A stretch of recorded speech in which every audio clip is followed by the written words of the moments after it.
Bayarkan pesta itu 25 juta sekarang juga gak pakai lama. Bentak adik iparku. Aku menatapnya dan menjawab, maaf, gak bisa. Lalu tiba-tiba, ibu mertuaku berkata, cepat bayar sekarang atau kamu keluar dari keluarga ini, dan jadi gelandangan sana. Gembel gak usah belagu. Pagi harinya, 50 panggilan telepon tak kujawab, dan mereka baru sadar. Gembel inilah yang selama ini. Sebelum ceritanya dimulai, silahkan tulis di kolom komentar dari daerah mana saja teman-teman yang menonton cerita ini.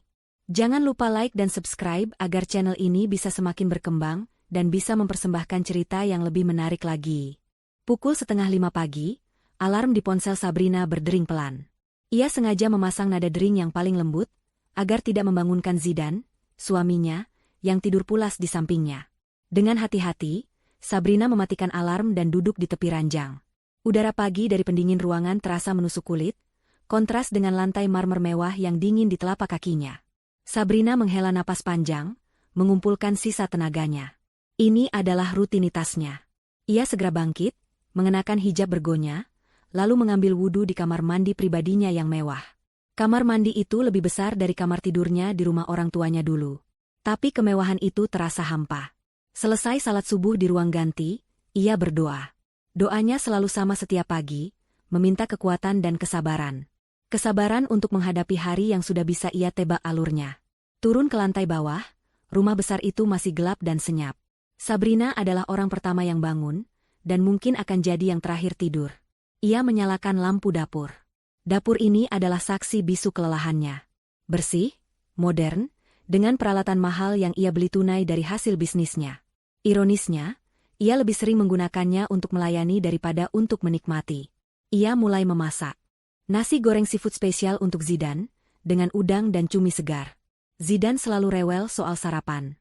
Untuk Lita, adik iparnya, dan Ibu Siti, ibu mertuanya, ia hanya membuatkan nasi goreng biasa dengan telur mata sapi. Bukan karena ia pelit, tapi karena ia tahu nasi goreng itu kemungkinan besar tidak akan disentuh. Mereka akan bangun siang, lalu memesan sarapan mahal dari restoran melalui aplikasi. Tapi jika Sabrina tidak memasak, ia akan tetap disalahkan. Istri macam apa kamu? Sarapan saja tidak sedia. Begitu kata Ibu Siti suatu hari. Selesai memasak, ia menutupinya dengan tudung saji. Pekerjaan belum selesai. Ia mengambil sapu dan alat pel. Ia mulai membersihkan ruang tamu yang luas. Mengelap debu dari guci keramik besar seharga puluhan juta. Mengatur bantal sofa yang harganya setara gajinya sebulan dulu. Ia berhenti sejenak di depan lemari pajangan. Di sana ada foto pernikahan mereka. Zidan yang tampan, dan dirinya yang tersenyum bahagia. Di sebelahnya, ada foto keluarga besar Zidan. Ia ada di foto itu, berdiri agak di pinggir, senyumnya kaku. Pikirannya melayang. Dulu, ia menikahi Zidan karena cinta. Zidan adalah pria baik, meski sedikit manja. Keluarga Zidan adalah keluarga terpandang.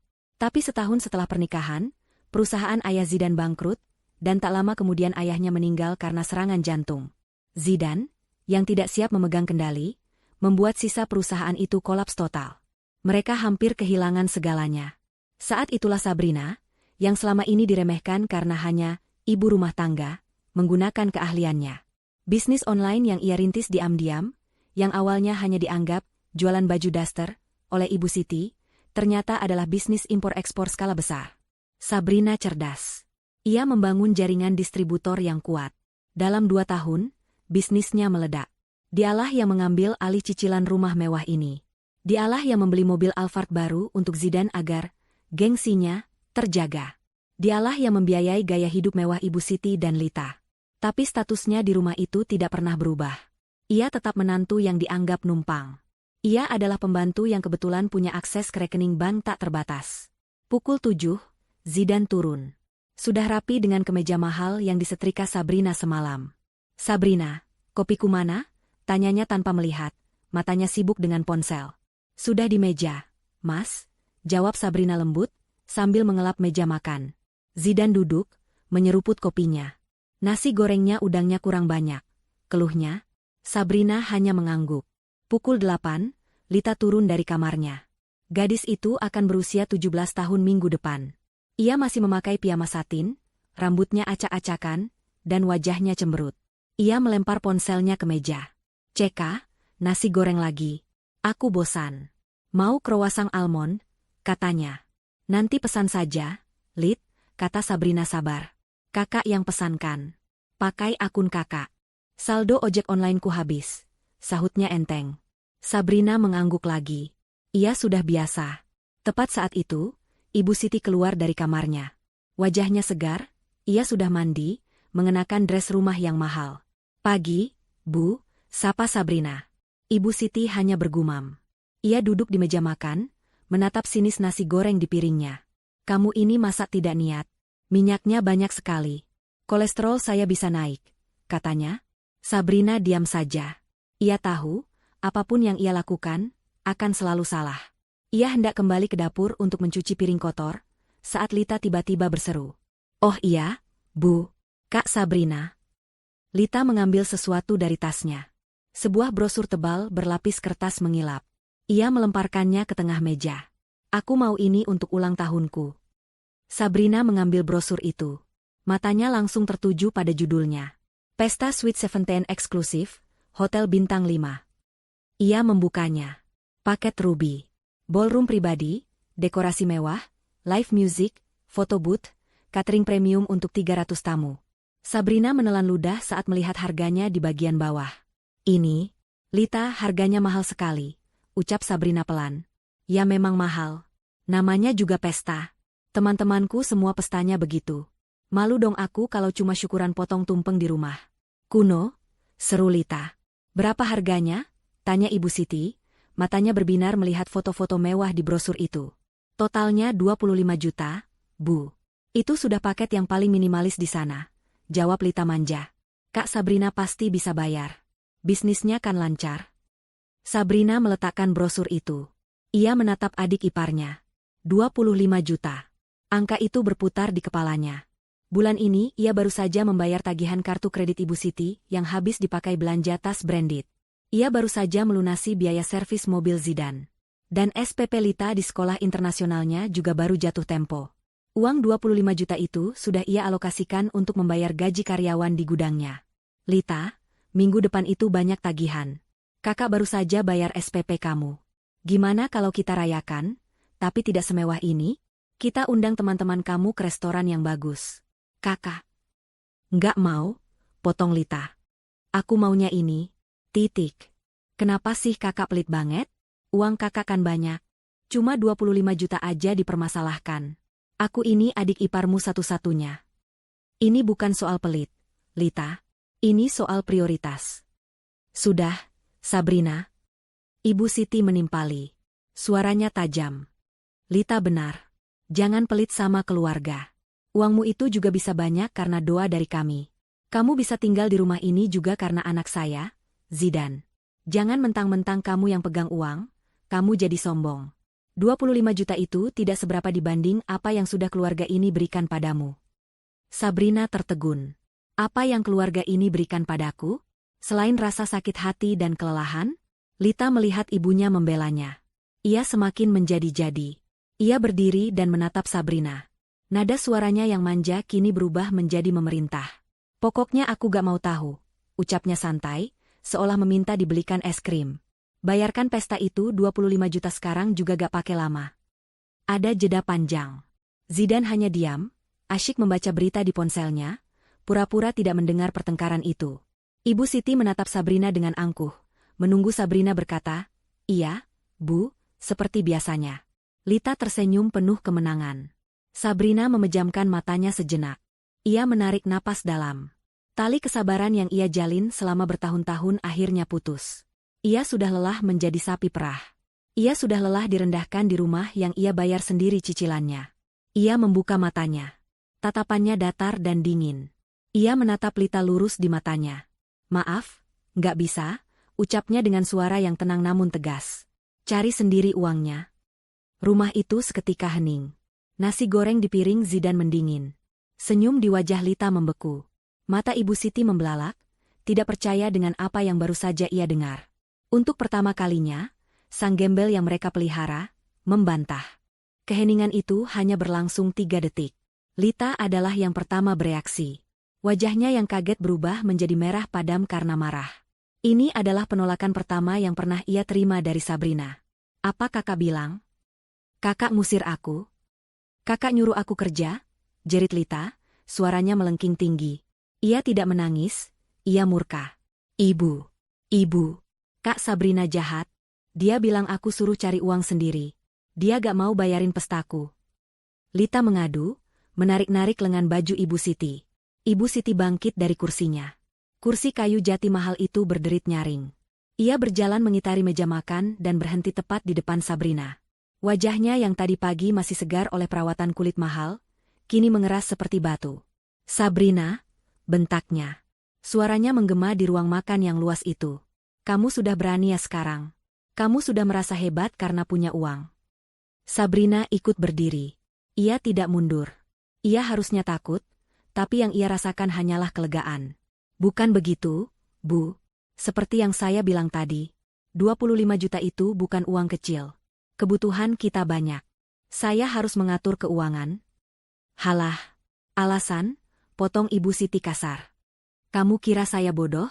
Saya tahu bisnismu itu untungnya miliaran. Kamu sengajakan, mau pamer kuasa? Kamu mau balas dendam karena selama ini kami nasihati. Saya tidak pernah berpikiran seperti itu, Bu. Diam kamu. Ibu Siti menunjuk lurus ke wajah Sabrina. Jarinya yang memakai cincin berlian besar, yang juga dibelikan Sabrina, hampir menyentuh hidung Sabrina. Kamu itu siapa di sini? Hah? Kamu itu cuma numpang. Rumah ini, semua isinya, ini punya anak saya, Zidan. Kamu itu cuma istri yang kebetulan beruntung. Gembel yang diangkat derajatnya.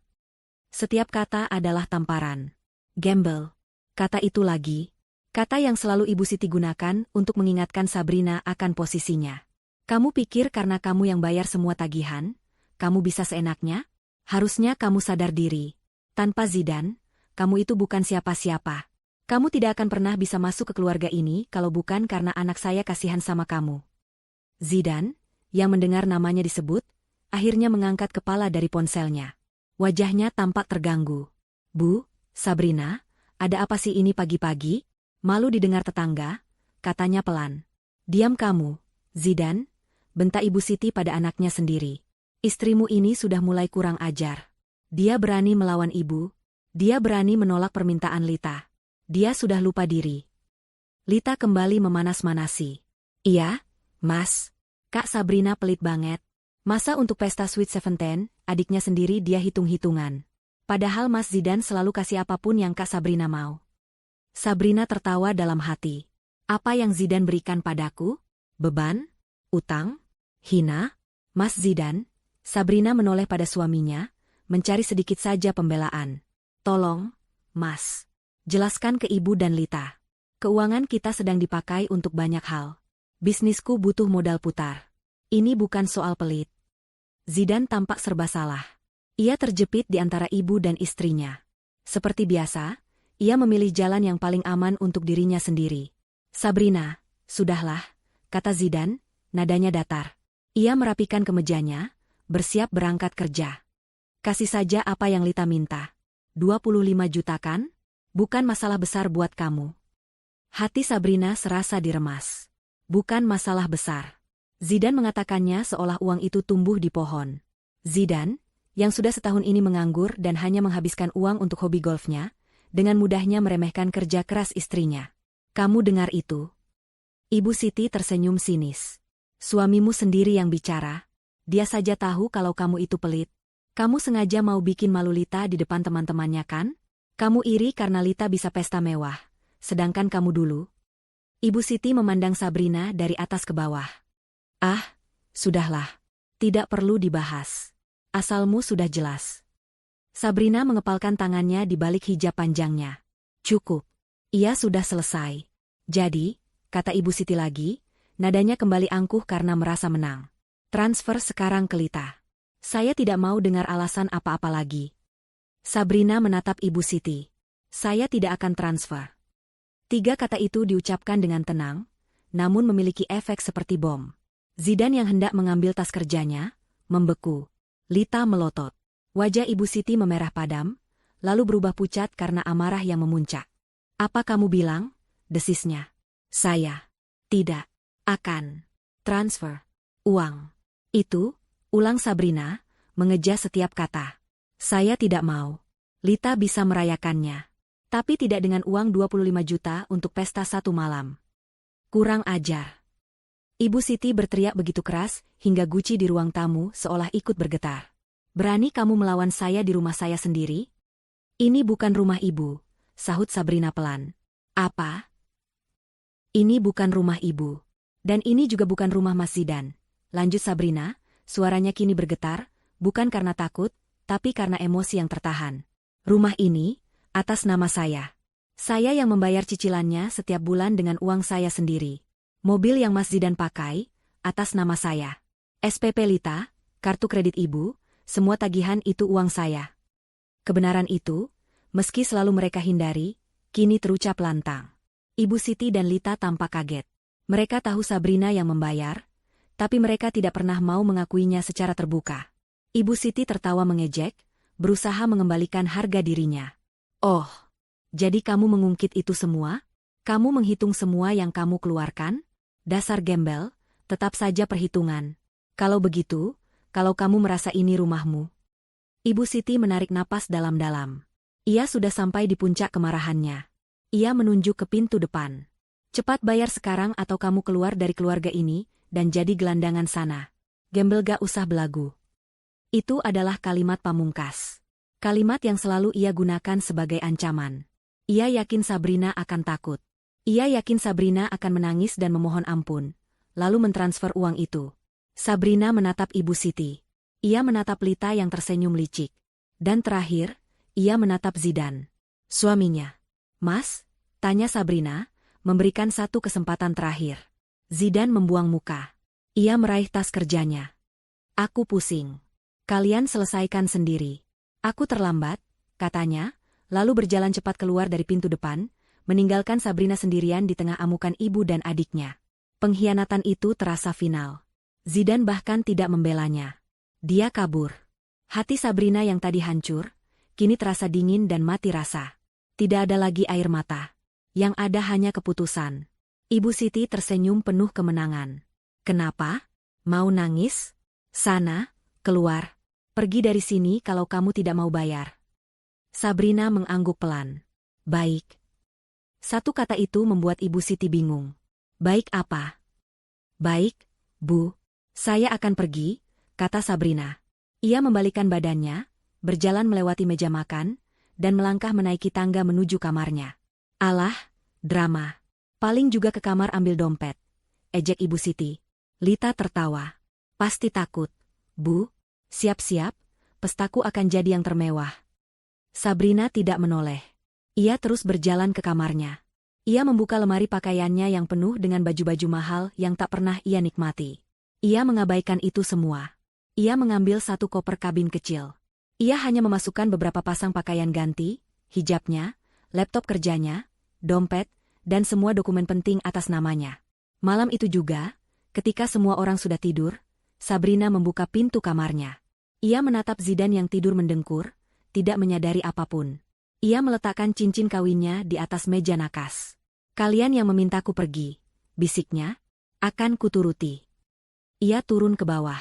Sebelum membuka pintu depan, ia duduk di sofa ruang tamu. Ia membuka laptopnya. Waktunya bersih-bersih. Gumamnya, jarinya menari di atas keyboard.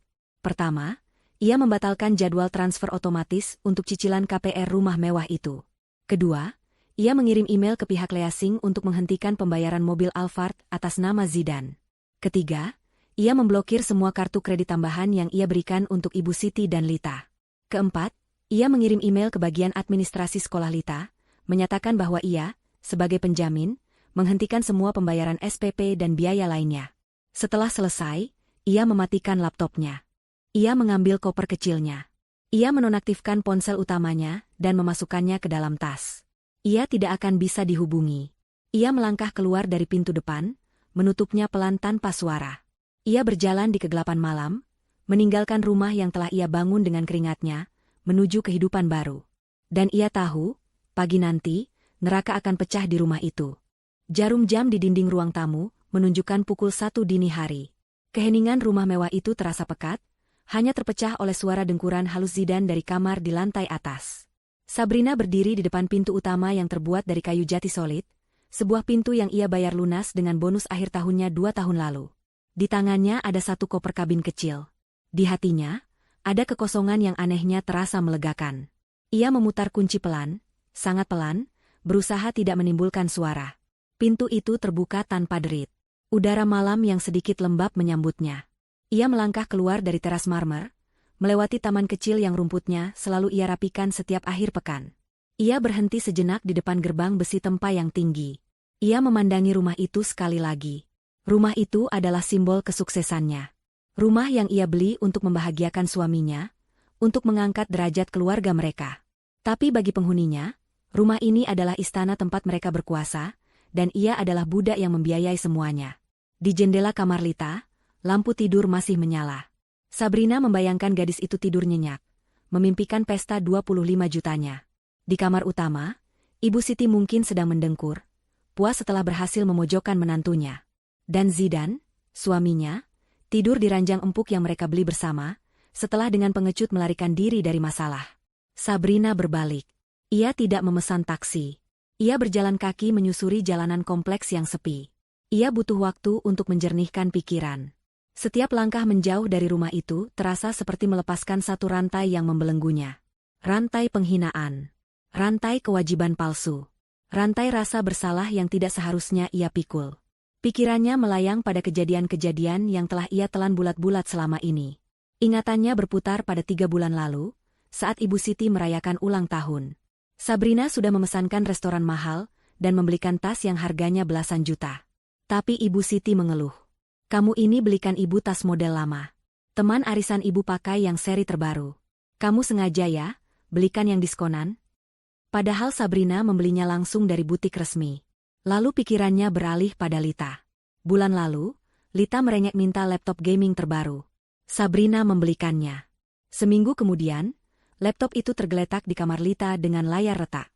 Kesenggol, kata Lita enteng. Nanti kakak belikan yang baru ya. Yang ini lemot. Tidak ada permintaan maaf. Tidak ada rasa bersalah. Hanya ada tuntutan. Dan Zidane. Ah, Zidane. Suaminya. Pria yang seharusnya menjadi pelindungnya. Ingatannya kembali ke setahun lalu, ketika bisnis Sabrina nyaris goyah karena masalah impor. Ia stres berat, kurang tidur, dan jatuh sakit. Ia terbaring demam di kamar. Pagi itu, Zidane membangunkannya dengan kasar. Sabrina, bangun. Kemejaku yang biru muda di mana? Kamu belum setrika ya? Aku ada janji main golf pagi ini. Cepat buatkan sarapan. Zidane tidak bertanya apakah ia sudah minum obat. Zidane tidak peduli istrinya sedang menggigil. Yang Zidane pedulikan adalah kemejanya dan perutnya. Malam itulah, cinta Sabrina pada Zidane mulai mati. Ia sadar ia tidak menikahi seorang pria. Ia menikahi seorang anak manja yang besar di tubuh pria dewasa, yang hanya melihatnya sebagai fasilitas. Langkah kaki Sabrina membawanya ke jalan raya utama. Ia menyalakan ponsel bisnisnya, ponsel kedua yang tidak diketahui keluarganya.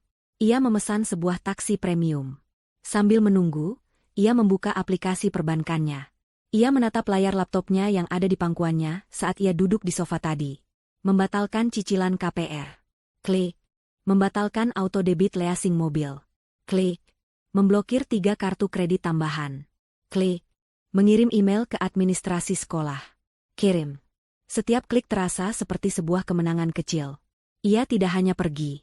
Ia sedang mengambil kembali apa yang menjadi miliknya. Uangnya, harga dirinya, dan hidupnya. Taksi tiba. Sopir itu turun dan membukakan pintu untuknya, membantunya memasukkan koper kecil ke bagasi. Ke Hotel Imperial, Pak, kata Sabrina tenang. Hotel Imperial adalah hotel bintang 5 termahal di kota itu. Tempat di mana Ibu Siti dan Lita selalu bermimpi bisa menginap, tapi Sabrina selalu menolaknya dengan alasan, terlalu boros. Malam ini, ia memanjakan dirinya sendiri. Perjalanan 30 menit terasa singkat. Ia check-in menggunakan kartu kredit bisnisnya. Resepsionis itu tersenyum ramah. Selamat datang, Nyonya Sabrina. Kamar Presidential Suite Anda sudah siap di lantai 25. Sabrina mengangguk.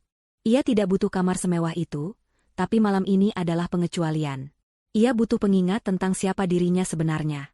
Di dalam kamar yang luar biasa luas itu, Sabrina meletakkan kopernya. Ia membuka jendela besar yang menyajikan pemandangan kota berkelip.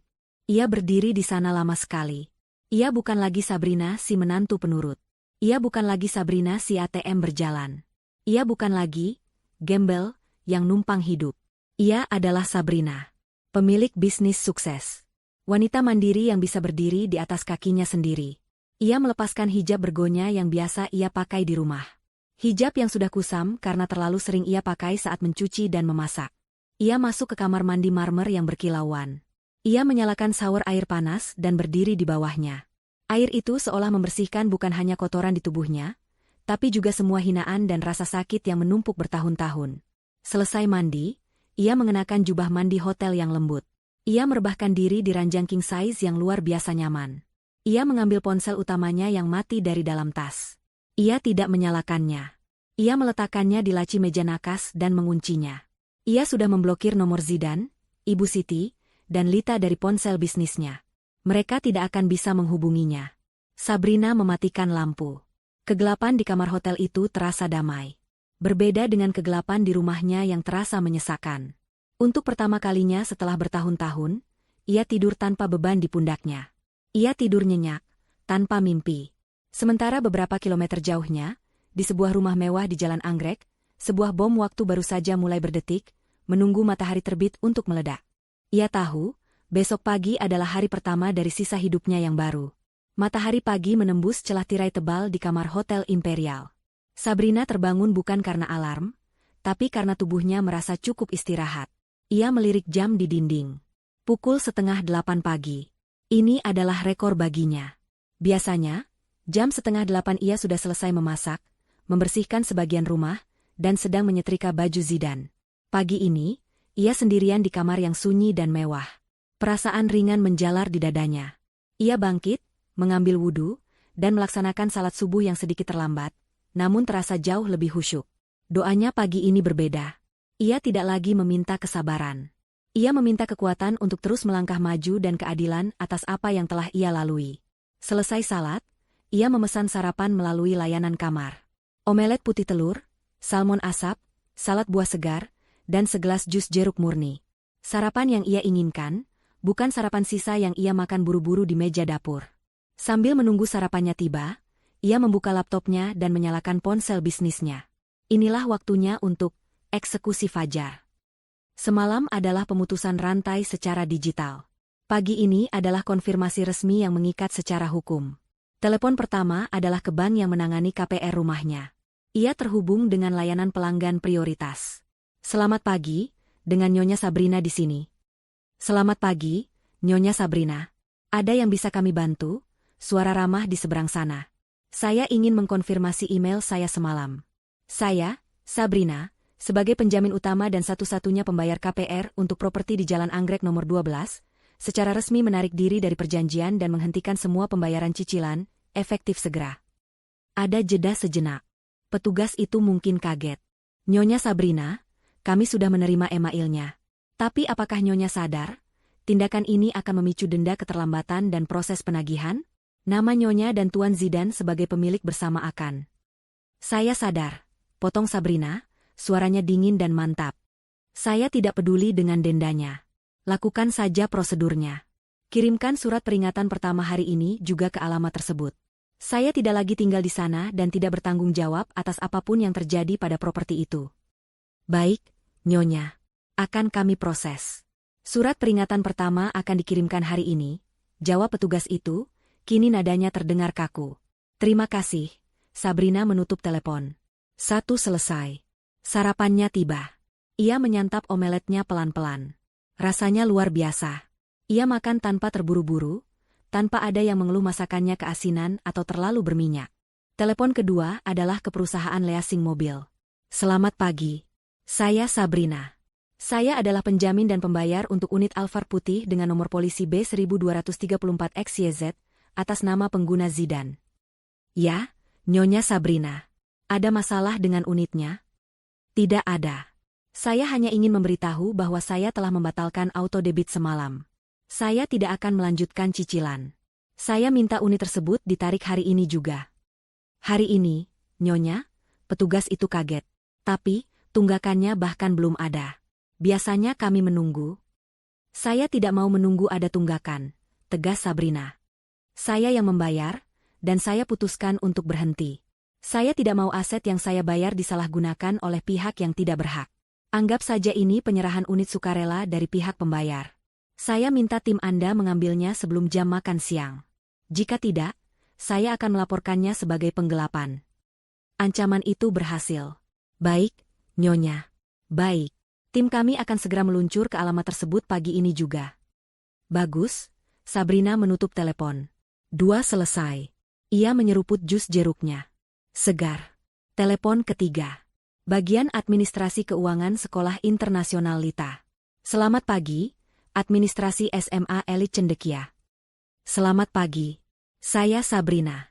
Saya adalah wali dan penjamin finansial untuk siswi kelas 11 atas nama Lita Anjani. Oh, ya, Nyonya Sabrina. Ada apa ya? Apakah ada masalah dengan tagihan terakhir?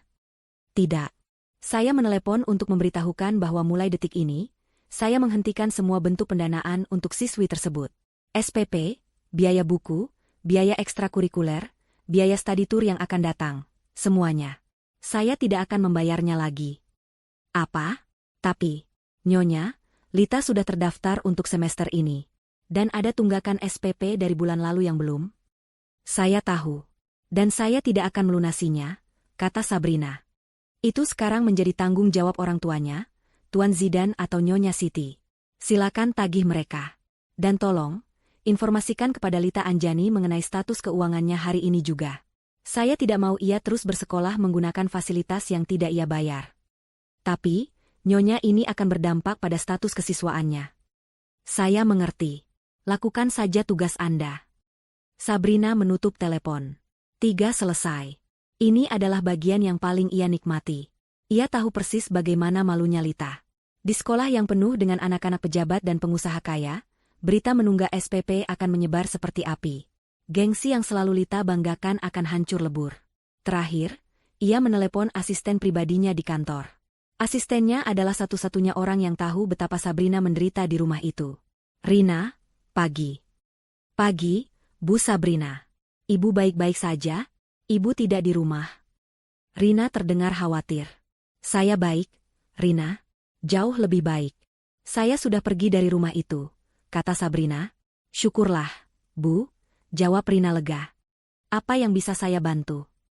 Pertama, pastikan semua kartu kredit tambahan atas nama Zidan dan Siti sudah terblokir permanen. Kedua, kirimkan surat somasi pertama dari tim pengacara kita ke alamat rumah itu. Agendanya, gugatan cerai dan pembagian harta. Gugatan cerai, Bu? Ya. Saya sudah selesai, Rina. Saya mau semua aset yang murni atas nama saya, aman. Dan aset bersama, kita bagi sesuai hukum.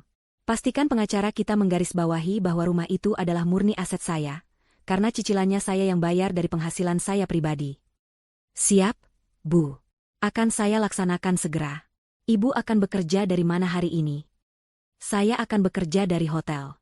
Kirimkan saja dokumen yang perlu saya tanda tangani secara digital. Untuk beberapa hari ke depan, saya mau fokus menenangkan diri sambil tetap memantau bisnis. Baik, Bu. Semoga Ibu tenang di sana. Terima kasih, Rina. Sabrina menutup telepon. Semuanya sudah berjalan. Roda-roda birokrasi dan hukum sudah berputar. Ia menghabiskan salad buahnya. Ia merasa sangat berkuasa. Bukan karena uangnya, tapi karena ia akhirnya bisa mengendalikan hidupnya sendiri. Ia memikirkan Zidan. Mungkin saat ini suaminya itu sedang dalam perjalanan ke kantornya, yang sebenarnya hanyalah kedai kopi tempat ia bertemu teman-temannya sebelum pergi ke lapangan golf. Ia mungkin belum sadar kartu kredit perusahaan yang ia pakai, yang tagihannya dibayar Sabrina, sudah tidak berguna. Ia memikirkan Ibu Siti. Mungkin sebentar lagi beliau akan bangun, berteriak memanggilnya untuk membuatkan jus pagi. Ia akan menemukan rumah yang kosong dan sarapan yang mendingin di meja. Dan Lita. Mungkin ia sedang bersiap ke sekolah, mengeluh karena tidak ada yang mengantarnya dengan mobil Alphard. Sabrina tersenyum tipis. Senyum yang sinis. Ia mengambil ponsel utamanya yang mati dari laci. Ia memasukkan kartu SIM baru yang sudah ia siapkan. Nomor baru, kehidupan baru. Ponsel lamanya, ia biarkan mati. Tapi ia penasaran. Ia menyalakan ponsel itu tanpa kartu SIM, hanya menggunakan Wi-Fi hotel. Begitu ponsel itu hidup dan terhubung ke internet, layar itu seolah meledak. Notifikasi pesan, 120 pesan baru. Notifikasi panggilan tak terjawab, 50 panggilan. Semuanya dari Zidan, Ibu Siti, dan Lita. Dimulai dari pesan Zidan pukul 7:30. Sabrina, kamu di mana? Ibu marah-marah nih. Lalu pesan Lita. Kak, kenapa belum pesankan sarapanku? Aku lapar. Lalu dari Ibu Siti. Anak kurang ajar. Kamu benar-benar pergi? Awas kamu ya. Dan pesan-pesan itu semakin panik. Sabrina, angkat teleponnya. Kak, serius? Aku mau berangkat sekolah. Zidan, istrimu kabur. Cepat cari dia. Sabrina membaca semuanya tanpa emosi. Ia lalu membuka pesan terakhir dari Zidan, yang masuk 1 menit lalu. Sabrina, pihak sekolah Lita menelepon saya. Katanya SPP diberhentikan. Kamu sudah gila? Cepat balas. Ah, neraka sudah dimulai. Dan ini baru babak pembuka. Sabrina terkekeh pelan. Ia meletakkan ponsel itu di meja. Ia akan menikmati pertunjukan ini dari jauh. Jam 7 pagi di rumah mewah Jalan Anggrek, alarm di kamar Ibu Siti berbunyi. Suaranya nyaring, sengaja diatur begitu. Ibu Siti mengerang, mematikannya dengan kasar. Ia terbiasa bangun, lalu berteriak memanggil Sabrina untuk dibuatkan jus lemon hangat. Ia duduk di tepi ranjangnya, menunggu. 5 menit berlalu. Tidak ada suara langkah kaki Sabrina di lorong. Tidak ada ketukan pelan di pintunya. Sabrina, teriaknya, suaranya serak khas bangun tidur. Jus saya mana? Kamu tuli? Hening. Hanya suara pendingin ruangan yang terdengar. Ibu Siti mendengus kesal. Anak itu benar-benar harus diberi pelajaran. Semakin manja, gumamnya. Dengan malas, ia bangkit dan mengenakan jubah mandinya. Ia berjalan keluar kamar. Pintu kamar Zidan dan Sabrina masih tertutup. Ibu Siti menggedornya keras. Zidan, Sabrina, bangun, sudah siang. Tidak ada jawaban. Ibu Siti semakin kesal. Ia membuka pintu kamar itu tanpa izin. Pemandangan di dalam membuatnya bingung. Kamar itu rapi, terlalu rapi. Ranjang di sisi Sabrina sudah dibereskan. Zidan masih tidur pulas, mendengkur, memeluk guling. Tapi Sabrina tidak ada. Zidan. Ibu Siti mengguncang tubuh anaknya. Bangun, istrimu di mana? Zidan menggeliat. Hah? Apa? Bu? Sabrina? Paling di dapur. Tidak ada. Aku sudah panggil-panggil, kata Ibu Siti. Di kamar mandi juga tidak ada. Saat itulah Lita keluar dari kamarnya, menguap lebar. Ibu, berisik banget. Sih. Kak Sabrina mana? Aku lapar. Suruh dia pesankan sarapan di restoran Jepang yang baru buka itu. Dan bilang padanya, aku mau diantar ke sekolah pakai Alphard hari ini. Malas pakai mobil sedan. Kakak iparmu tidak ada. Bentak Ibu Siti, kepanikan kecil mulai menjalari suaranya. Mereka bertiga turun ke lantai bawah. Ruang makan sepi. Tudung saji di atas meja masih tertutup. Lita membukanya dengan kasar. Ceka. Nasi goreng lagi. Nasi goreng dingin. Serunya jijik. Di dapur, semuanya bersih. Terlalu bersih. Tidak ada tanda-tanda aktivitas pagi. Tidak ada wajan di kompor. Tidak ada piring kotor di wastafel. Seolah dapur itu tidak disentuh.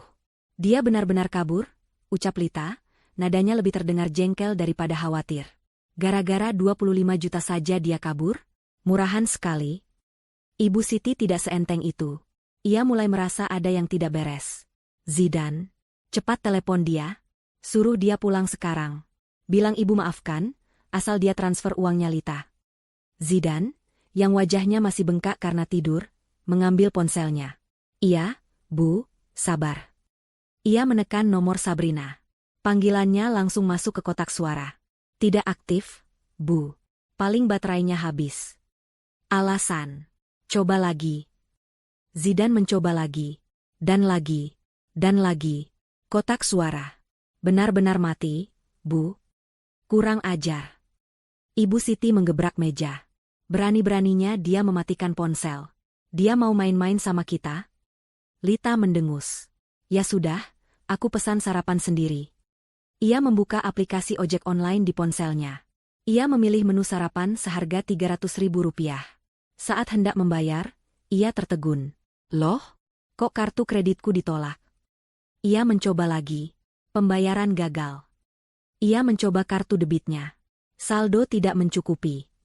Kenapa ini? Lita panik. Mas Zidan. Ibu, kartu-kartuku kok tidak bisa dipakai? Ibu Siti tertawa sinis. Ah, paling jaringan. Coba pakai kartu ibu. Ia mengeluarkan dompetnya, memberikan kartu kredit platinumnya pada Lita. Pakai ini. Pesankan ibu latte panas juga. Lita memasukkan data kartu ibunya. Klik. Pembayaran gagal. Kartu ditolak oleh bank. Sekarang giliran Ibu Siti yang pucat. Ditolak? Tidak mungkin. Limit kartu itu masih banyak. Sabrina selalu membayarnya penuh. Coba lagi. Kamu pasti salah masukkan nomor. Sudah benar, Bu. Tetap ditolak. Suasana di meja makan mendadak tegang. Zidan, yang tadinya mengantuk, kini matanya terbuka lebar. Ia meraih dompetnya sendiri. Ia membuka aplikasi mobile bankingnya. Matanya membelalak ngeri. Saldo rekeningku 0, bisiknya. Tidak mungkin. Kemarin Sabrina baru transfer uang bulanan. Apa? Ibu Siti dan Lita berteriak bersamaan. Zidan mencoba membuka aplikasi kartu kreditnya. Diblokir. Semua kartuku diblokir. Ya Tuhan. Ada apa ini? Sabrina. Desis Ibu Siti. Ini pasti ulah gembel itu. Dia berani memblokir semua kartu kita. Dia mau kita kelaparan? Telepon dia. Telepon dia sekarang. Zidan berteriak pada ibunya, lupa bahwa ia sendiri tadi gagal. Ibu Siti, Lita, dan Zidan, 3 orang itu kini panik. Mereka mencoba menelepon Sabrina bergantian. Dari ponsel Zidan. Dari ponsel Lita. Dari ponsel Ibu Siti. Mereka bahkan mencoba menelepon dari telepon rumah. Semuanya sia-sia. Ponsel utama Sabrina mati total. Tidak bisa dihubungi. Dia pikir dia siapa? Dia mau membunuh kita pelan-pelan, raung Ibu Siti. Ia mondar-mandir di ruang makan. Mas, aku harus ke sekolah, jerit Lita. Aku malu kalau tidak masuk. Nanti teman-temanku tanya. Pestaku gimana? Mas, gimana?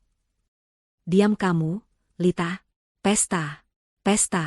Kamu tidak lihat kita lagi masalah besar? Bentak Zidan. Ia menarik rambutnya sendiri, frustrasi. Ia tidak pernah menghadapi masalah seperti ini. Selama ini, ia hanya perlu mengulurkan tangan, dan Sabrina akan mengisinya dengan uang. Ini semua gara-gara kamu, Lita. Zidan menyalahkan adiknya. Kalau kamu tidak minta uang 25 juta, Sabrina tidak akan marah. Kok aku? Ibu juga. Lita balas menunjuk. Ibu yang bentak-bentak dia. Ibu yang suruh dia pergi. Kalian berdua yang salah. Ibu Siti balas membentak. Kalian yang manja. Ibu cuma membela kalian. Mereka bertiga saling menyalahkan di tengah ruang makan mewah yang mulai terasa dingin. Tidak ada sarapan. Tidak ada uang. Tidak ada kekuasaan. Mereka terisolasi. Tiba-tiba, ponsel Zidan berdering. Bukan Sabrina. Nomor tidak dikenal. Itu adalah nomor kantor. Dengan tangan gemetar, Zidan mengangkatnya. Halo? Dengan Tuan Zidan? Ya, saya sendiri. Kami dari Administrasi Keuangan SMA Elit Cendekia. Kami hanya ingin menginformasikan bahwa penjamin finansial Putri Lita Anjani, Nyonya Sabrina, telah secara resmi menghentikan semua pembayaran. Dan status Nona Lita saat ini adalah menunggak SPP selama 3 bulan. Pembayaran sebelumnya ditarik kembali oleh pihak bank. Zidan merasa lututnya lemas.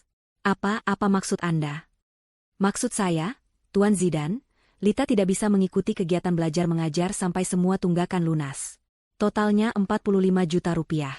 Dan jika tidak dilunasi dalam 3 hari, namanya akan kami coret dari daftar siswa. Telepon ditutup. Zidan menatap Ibu Siti dan Lita. Wajahnya pucat pasi. Ia tidak sanggup bicara. Ia hanya menjatuhkan ponselnya ke lantai. Ada apa? Mas? Siapa? Tanya Lita takut-takut. Ibu Siti mengambil ponsel Zidan yang retak. Ia melihat riwayat panggilan. Sekolah Lita? Ada apa? Zidan? Jawab. Kita habis, bisik Zidan. Sabrina, dia menghentikan uang sekolah Lita. Lita menunggak 45 juta. Dia mau dikeluarkan. Jeritan Lita lebih keras dari teriakan Ibu Siti. Ia histeris. Tidak mungkin. Aku malu. Aku mati saja. Kak Sabrina jahat. Ibu Siti terduduk lemas di kursi. 45 juta. Angka itu seperti palu godam yang menghantam kepalanya. Di mana mereka bisa dapat uang sebanyak itu? Mereka tidak punya apa-apa. Seluruh hidup mereka dibiayai oleh gembel yang kini telah pergi. Panik. Itulah kata yang tepat. Mereka panik luar biasa. Dalam 1 jam, mereka menelepon Sabrina bergantian. Panggilan ke-50, ke-51, ke-60. Tidak ada jawaban. Rumah mewah itu kini terasa seperti penjara yang mahal. Aku tidak peduli, teriak Lita di sela tangisnya. Aku harus ke sekolah. Aku harus bicara sama guru-guru. Ini pasti salah paham. Mas Zidan, antarkan aku. Bagaimana mengantarmu? Kamu tidak dengar? Kita tidak punya uang. Bensin di mobil saja aku tidak tahu ada atau tidak. Kartu e-tol juga pasti diblokir, kata Zidan putus asa. Ibu punya uang tunai. Bisik Ibu Siti. Ia berlari ke kamarnya. Ia membongkar brankas kecilnya. Isinya hanya perhiasan-perhiasan imitasi, yang asli sudah dijual Zidan diam-diam dulu, dan beberapa lembar uang ratusan ribu. Totalnya mungkin hanya 500 ribu rupiah. Ini, kita hanya punya ini, katanya lirih. Zidan merampas uang itu. Cukup untuk taksi online. Lita, kamu berangkat. Bicara baik-baik.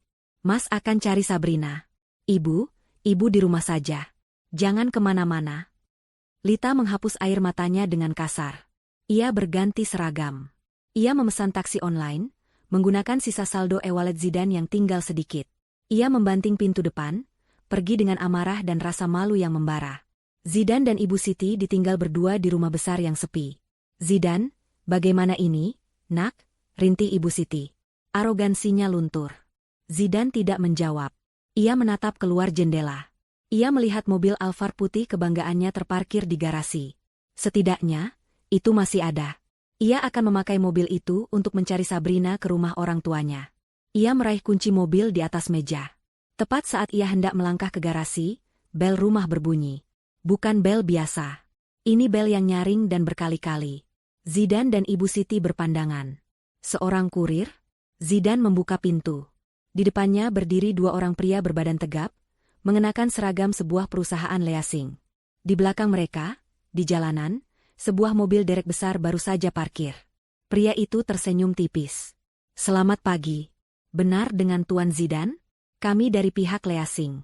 Kami di sini untuk mengambil unit Alphard putih B1234 XYZ. Perjalanan Lita ke sekolah adalah siksaan. Ia duduk di jok belakang taksi online murah yang berbau pengharum ruangan murahan. Sopir itu terus mengajaknya bicara. Tapi Lita hanya diam, memalingkan wajah ke jendela. Pikirannya berkecamuk. 45 juta. Dikeluarkan dari sekolah. Ini adalah mimpi terburuknya. Gengsi yang ia bangun susah payah di depan teman-temannya akan hancur dalam sekejap. Ini semua gara-gara Kak Sabrina. Awas saja dia kalau ketemu. Aku tidak akan pernah memaafkannya, gumamnya. Ia masih menyalahkan Sabrina, bukan keserakahannya sendiri. Ia masih yakin ini hanya salah paham, bahwa kakak iparnya itu hanya sedang ngambek dan perlu dibujuk. Ketika taksi itu tiba di gerbang SMA Elit Cendekia, Lita membayar dengan sisa uang tunai yang diberikan Zidan. Ia turun. Beberapa temannya dari geng sosialitas sedang turun dari mobil-mobil mewah mereka, Mercedes, BMW, bahkan Porsche. Mereka diantar sopir pribadi. Lita, turun dari taksi kuning yang kusam. Lita, tumben? Mobilmu di bengkel? Sapa salah satu temannya, Sasa. Lita memaksakan senyum. Iya, biasa. Servis bulanan, bohongnya. Ia berjalan cepat, berusaha menghindari percakapan lebih lanjut. Ia harus segera ke ruang administrasi sebelum gosip menyebar. Ia berjalan di lobi marmer sekolah yang megah. Beberapa siswa menatapnya aneh. Mungkin karena wajahnya sembab habis menangis. Ia tidak peduli. Ia berbelok ke koridor ruang guru. Tepat saat ia akan masuk ke ruang administrasi, namanya tiba-tiba terdengar dari pengeras suara sekolah yang menggema di seluruh penjuru. Panggilan kepada siswi, Lita Anjani dari kelas 11A, diharap segera ke ruang administrasi keuangan. Sekali lagi, Lita Anjani, segera ke ruang administrasi keuangan. Suara itu keras, jelas, membekukan. Seluruh koridor yang tadi ramai oleh siswa yang berlalu lalang, mendadak hening. Semua mata menoleh ke arahnya. Panggilan ke ruang keuangan melalui pengeras suara adalah hal yang sangat tabu di sekolah ini. Itu adalah kode untuk masalah serius. Itu adalah tanda aib. Wajah Lita terasa panas. Darahnya serasa surut dari wajahnya. Teman-temannya yang tadi di lobi kini menyusulnya, dan mereka mendengar pengumuman itu. Mereka saling berpandangan, lalu berbisik. Lita, dipanggil ke keuangan? Bukannya itu, kalau nunggak SPP. Gila. Jangan-jangan keluarganya bangkrut? Lita ingin bumi terbelah dan menelannya. Dengan langkah kaku, ia mendorong pintu ruang administrasi. Di dalam, seorang wanita parubaya berkacamata tebal, Ibu Rini, kepala tu, menatapnya tanpa ekspresi. Lita Anjani, silakan duduk. Ada apa, Bu? Kenapa harus panggil saya pakai pengeras suara? Ibu mau bikin saya malu? Sembur Lita, masih mencoba bersikap arogan untuk menutupi ketakutannya. Ibu Rini tidak terpengaruh. Saya panggil baik-baik lewat telepon ke orang tua Anda, tapi tidak ada jawaban yang jelas. Jadi saya pakai cara yang pasti Anda dengar. Ia meletakkan selembar kertas di atas meja. Anda tahu ini apa? Lita menatap kertas itu. Itu adalah surat tagihan. Saya tahu. Ada salah paham. Kakak ipar saya? Tidak ada salah paham, Nona Lita, potong Ibu Rini, suaranya dingin. Pagi ini, kami mendapat konfirmasi dari bank. Nyonya Sabrina, penjamin Anda, tidak hanya menghentikan pembayaran. Beliau menarik kembali semua pembayaran yang telah beliau lakukan untuk 3 bulan terakhir. Pihak bank mengizinkannya karena beliau adalah pembayar tunggal. Mata Lita membelalak. Ditarik kembali? Apa maksudnya? Maksudnya, Ibu Rini menjelaskan pelan, seolah bicara pada anak kecil, uang yang sudah dibayarkan untuk SPP Anda, ditarik lagi oleh pemilik rekening. Status Anda saat ini adalah menunggak penuh selama 3 bulan. Totalnya 45 juta rupiah. Napas Lita tercekat. Jadi ini bukan sekadar menghentikan. Ini adalah penghancuran total. Sabrina sengaja melakukannya. Ini jahat, jerit Lita. Dia tidak berhak. Secara hukum, beliau berhak. Uang itu uang beliau, kata Ibu Rini. Dan secara aturan sekolah, kami berhak menahan Anda. Anda tidak bisa masuk kelas. Anda tidak bisa ikut ujian. Dan jika dalam 3 hari tunggakan ini tidak lunas, nama Anda akan kami hapus dari daftar siswa. Tapi pestaku minggu depan. Lita meracau, otaknya tidak bisa memproses. Ibu Rini menatapnya dengan iba sesaat. Pesta? Sebaiknya Anda fokus mencari sekolah baru. Sekolah negeri mungkin? Saya dengar biayanya lebih terjangkau. Kalimat itu adalah hinaan terbesar. Lita, yang selalu memamerkan sekolahnya yang berbiaya ratusan juta, kini disarankan masuk sekolah negeri. Ibu jahat. Lita berdiri, menggebrak meja. Saya hanya menjalankan aturan. Sekarang, silakan keluar dari ruangan ini. Anda bisa menunggu di lobi. Anda tidak diizinkan masuk ke area kelas. Satpam akan memastikan itu, kata Ibu Rini tegas. Lita terhuyung keluar dari ruangan. Kakinya lemas. Ia malu. Sangat malu. Di koridor, beberapa siswa, termasuk gengnya, sudah menunggunya. Lit, ada apa? Kalau sampai dipanggil gitu, tanya Sasa. Lita tidak bisa menjawab. Air matanya sudah menggenang. Kata anak-anak, lo nunggak SPP, ya? Tanya siswa lain, nadanya mengejek. Katanya lo bangkrut? Bukannya lo mau pesta 25 juta? Hahaha, pesta di mana? Di pinggir jalan? Ejekan itu terdengar dari segala arah. Geng sosialitanya yang biasa menjilatnya, kini menatapnya dengan pandangan merendahkan. Mereka mulai menjauhinya, seolah bangkrut adalah penyakit menular. Bukan. Itu bohong, teriak Lita. Kalian semua jahat. Ia tidak tahan lagi. Ia berlari. Ia mendorong siswa-siswa yang menghalangi jalannya. Ia berlari melewati lobi marmer, tidak peduli pada teriakan satpam yang memanggilnya. Ia berlari keluar dari gerbang sekolah yang megah itu. Ia berdiri di trotoar, di depan sekolah yang kini sudah tertutup baginya. Seragam mahalnya terasa seperti kostum badut. Ia menangis terisak-isak, menutupi wajahnya. Hidupnya hancur. Gengsinya hilang. Pestanya musnah. Ia bukan siapa-siapa lagi. Di tengah isak tangisnya, ponselnya berdering. Ia merogoh sakunya. Nama, Mas Zidan, tertera di layar. Dengan gemetar, ia mengangkatnya, berharap ada kabar baik. Berharap Sabrina sudah ditemukan dan semua ini hanya lelucon. Halo, Mas, aku. Lita. Suara Zidan di seberang sana terdengar panik, putus asa, dan penuh amarah. Kamu di mana? Cepat pulang sekarang. Naik apa saja. Mas, aku diusir dari sekolah. Aku tidak peduli soal sekolah, teriak Zidan memotongnya. Pulang. Mobil kita. Mobil Alphard diambil orang. Diambil leasing tadi di depan rumah. Kita sudah tidak punya mobil. Genggaman Lita di ponselnya melemah. Kabar itu adalah pukulan terakhir. Sekolahnya hilang. Sekarang mobilnya. Tahta kemewahannya runtuh satu persatu. Ponsel itu terlepas dari tangannya. Benda mahal itu jatuh ke trotoar yang keras. Layarnya retak, membentuk jaring laba-laba, lalu mati. Sama seperti hidupnya. Ponsel Zidan masih menempel di telinganya, meski di seberang sana Lita sudah tidak bersuara. Ia mendengar suara debuman, lalu hening. Adiknya mungkin pingsan. Atau mungkin menjatuhkan ponselnya. Zidan tidak peduli. Ia sendiri merasa kakinya seperti jeli. Diambil leasing. Ia mengulangi kata-kata itu seperti mantra. Ia menatap nanar ke arah garasi. Dua pria berbadan tegap itu masih di sana. Yang satu sedang memegang kunci Alphardnya, kunci yang baru saja ia serahkan dengan tangan gemetar. Pria yang satunya lagi tersenyum tipis. Senyum profesional yang terasa seperti tamparan. Ibu Siti, yang sejak tadi berdiri mematung di ambang pintu, tiba-tiba tersadar dari pingsannya. Ini bukan pingsan karena kaget, tapi pingsan karena amarah yang tidak tersalurkan.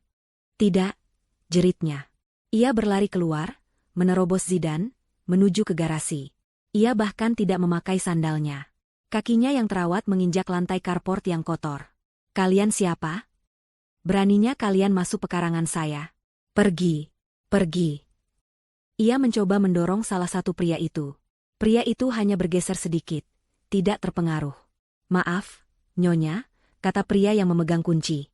Kami hanya menjalankan tugas. Penjamin dan pembayar unit ini, atas nama Nyonya Sabrina, telah secara sukarela menyerahkan unit dan menghentikan pembayaran. Kami diperintahkan untuk menariknya hari ini juga. Sabrina? Gembel itu lagi? Raung Ibu Siti. Wajahnya merah padam. Dia tidak berhak. Ini mobil anak saya, Zidan. Kenapa kamu diam saja?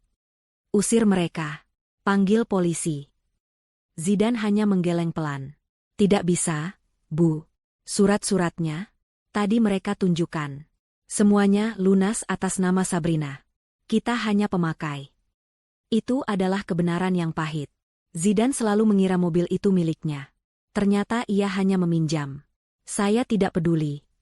Ibu Siti kini beralih ke mobil derek yang sudah mulai memundurkan pengaitnya. Jangan ambil mobil saya. Tetangga, tolong. Ada rampok. Teriakannya berhasil menarik perhatian. Pintu di seberang jalan terbuka. Bu Ratih, tetangga paling ingin tahu di kompleks itu, keluar dengan daster dan roll rambutnya. Ia pura-pura menyiram tanaman. Di sebelahnya, Pak RT yang sedang jalan pagi, berhenti. Beberapa asisten rumah tangga di rumah-rumah lain mulai berkumpul di gerbang mereka, berbisik-bisik. Ini adalah skenario terburuk bagi Ibu Siti. Harga dirinya, statusnya sebagai Nyonya, terpandang di kompleks ini, sedang dilucuti di depan umum. Lihat itu, Bu Ratih, bisik seorang art pada temannya. Mobilnya Nyonya Siti mau ditarik. Jangan-jangan bangkrut. Sombong sih, sahut Bu Ratih, cukup keras agar terdengar. Tiap hari pamer. Ternyata mobil kreditan. Telinga Ibu Siti berdenging. Ia menoleh tajam ke arah Bu Ratih. Masuk kamu. Jangan ikut campur. Apa lihat-lihat? Belum pernah lihat orang kaya? Bentakannya justru menjadi bahan tertawaan. Bu Ratih tersenyum sinis. Lihat, Bu. Orang kaya kok mobilnya ditarik. Balasnya, Ibu Siti ingin mati saat itu juga. Ia berbalik dan memeluk ban depan Alphard itu. Tidak. Kalian harus langkahi mayat saya dulu. Pria leasing itu menghela napas. Nyonya, tolong jangan persulit kami. Jika Nyonya melawan, kami akan panggil pihak berwajib. Ini akan jadi lebih memalukan. Zidane akhirnya melangkah maju. Ia menarik lengan ibunya. Bu, sudah, Bu. Masuk. Malu, bisiknya, suaranya parau. Tidak mau. Zidane. Ini Alphard kita, rintih Ibu Siti. Sudah bukan punya kita lagi, Bu, bentak Zidane, akhirnya meledak. Kita sudah tidak punya apa-apa. Ibu mengerti? Bentakan Zidane itu membungkam Ibu Siti. Ia menatap anaknya dengan pandangan kosong. Tenaganya habis.